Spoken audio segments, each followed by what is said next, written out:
ان تستفتحوا کچره تاسو غواړي فتح فقد جاءكم الفتح نراغلی تاسو ته فتحهم وان تنتهوا کچره تاسو منع شوي فهو خير لكم نو دا ډیر خد تاسو لپاره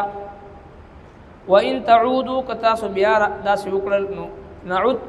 مونږ به هم کو ولن تغني عنكم او هیڅ کله په کار رانه شي تاسو فیتکم تاسو ډله شیئا اسم ولو کثرت اگر که ډیر وي تاسو اگر کوم ډیر لوی وي وان الله مع المؤمنين او دا چې الله جل شانه د مؤمنانو سره دی یا ایها الذين امنوا اذ ایمان خوندانو اطیعوا الله حکم من د الله ورسوله او د رسول ولا تولوا عنه اما مخړو د دینا وانتم تسمعون او حال دا د تاسو اوري بیا مسلمانانو ته دا فرمایل چې دا بدر په میدان کې د غزوه بدر په دوران کې د کافرانو چې دا قتل وشو ظاهری طور باندې تاسو ولته موجود وي د اسباب په اعتبار سره تاسو میدان جنگ کې ودرېدئ خو په دې کې الله تبارک وتعالى چې دی براه راست تاسو مدد کړی دی او حقیقی هلاکون کې د کافرانو د الله تبارک وتعالى ذات دی دا تاسو نه د قتل کړي ظاهري طور باندې تاسو قدم اوچت کړی دی ولکن الله قتلهم الله جل شانه دوی لره قتل کړی او نبی کریم صلی الله علیه وسلم ته فرمایي چې کله تا وشتو په دوی باندې وار دکو نو بظاهر باندې تا وار کو په حقیقت کې الله تبارک وتعالى چې دی هغه په دوی باندې وار کو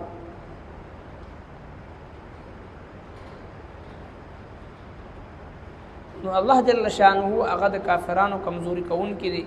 دا غوی قوت او طاقت د مسلمان په مقابله کې د مؤمن مقابله کې چې دی هغه کمزور کوي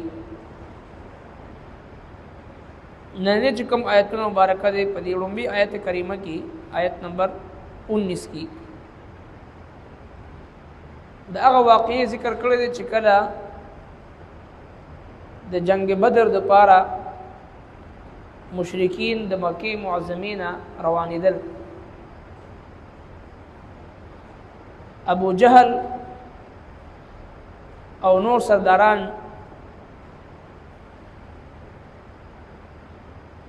خانه کعبی ترال غلاف کعبه اونیو او دا دعا یو کړه چې الله منګ چې دې مونږ کې کم یو ډله په حق باندې هغه دا فتح ورکی او چې کم په باطل باندې نو هغه ته شکست ورکی هغه مغلوب کی او کم مونږ کې اهل حق دی هغه چې دې غالب کی د خپل زعم او د خیال مطابق چې دوی د بیت الله خادمان او خدام او ځان ډېر اوچت هستیانی ورته ښکارې کړي او دا دعا یې وکړه چې مونږ کې کم یو په حق باندې وي نو هغه غالب کړي او چې کم په باطله باندې او مغلوب کړي او بیا مطمئن شو چې یاره مونږ خو به مونږ ته به فتح ملاوي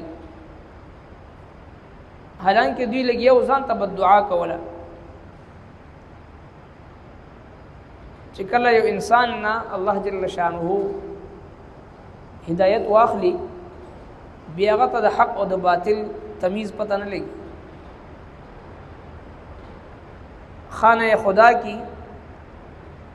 په بیت الله کې 360 بوتان یې خېدي او د هر حاجت د پاره جدا بوت دی او نارینه زنانه بغیر د لباس نه طواف کوي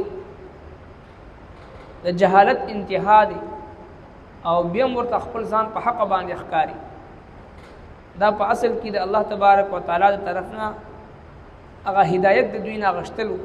او گمراهۍ کې مبتلا کول نو لہذا د فتح دعا یو کړه ځان لپاره چې کوم ډله مونږ کې په حق باندې هغه ته فتح ورکړي جنگ شو او د جنگ په نتیجه کې د دوی اویا سرداران قتل شو، اویا کسان د دوی چې دغه گرفتار شو، او د اویا لوی لوی کسانو سرونه پیغمبر علیه الصلاۃ والسلام مبارک او صحابه کرام قلم کو یو کوی ته وغورځو. نو دا د دوی هغه ذلت او د رسوایی انتها وه.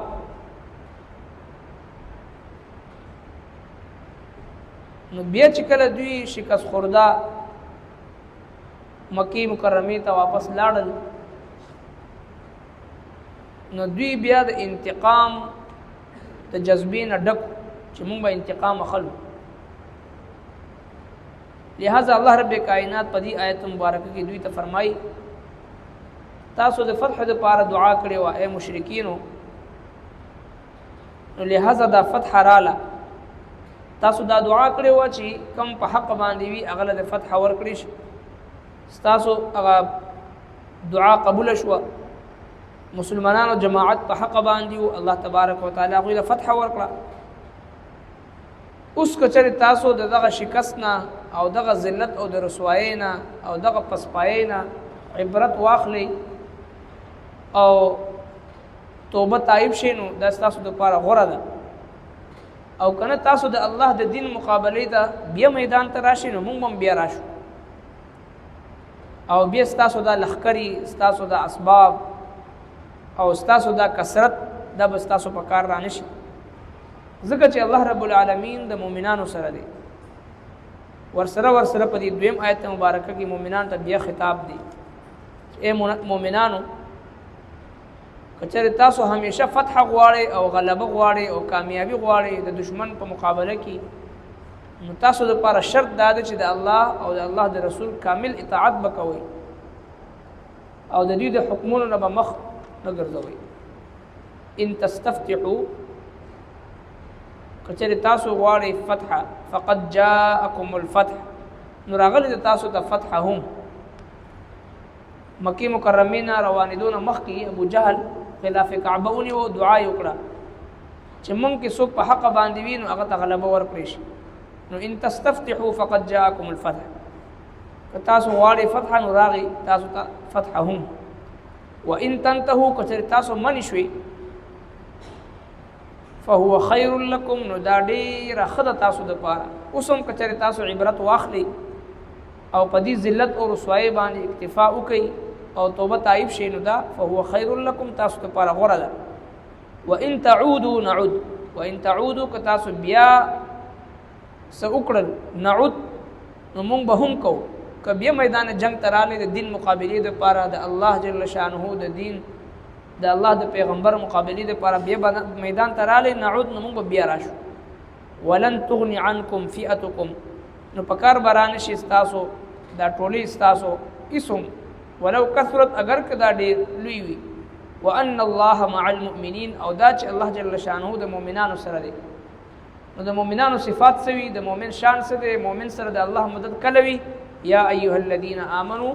ای د ایمان خاوندانو، اطیعوا الله ورسوله،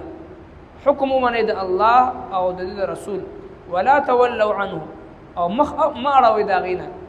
وانتم تسمعون، او حال دا چې تاسو اورئ. د الله مدد مؤمنانو سره دی، خو چې کله دی کامل مؤمن وي او د ایمان هغه صفات پکې موجود وي. ان تستفتحوا که چېرې تاسو غواړئ فتح، فقد جاءکم الفتح، نو راغلی د تاسو ته فتح هم. وان تنتهوا که چېرې تاسو منع شوئ فهو خیر لکم، نو دا ډېره ښه ده تاسو دپاره. وان تعودوا که تاسو بیا داسې وکړل نو نعود، مونږ به هم کوو. ولن تغني عنکم، او هېڅکله به په کار رانشي ستاسو فئتکم ستاسو ډله شیئا اسم ولو کثرت، اگر که ډېر وي تاسو، اگر که هم ډېر لوی وي. وان الله مع المؤمنین، او دا چې الله جل شانه د مؤمنانو سره دی. یا ایها الذین آمنوا، ای د ایمان خاوندانو، اطیعوا الله، حکم ومنئ د الله ورسوله او د رسول، ولا تولوا عنه، اما مخ اړوئ د دینه، وانتم تسمعون، او حال دا ده چې تاسو اورئ. ربنا تقبل منا انك انت السميع العليم وتب علينا انك انت التواب الرحيم برحمتك.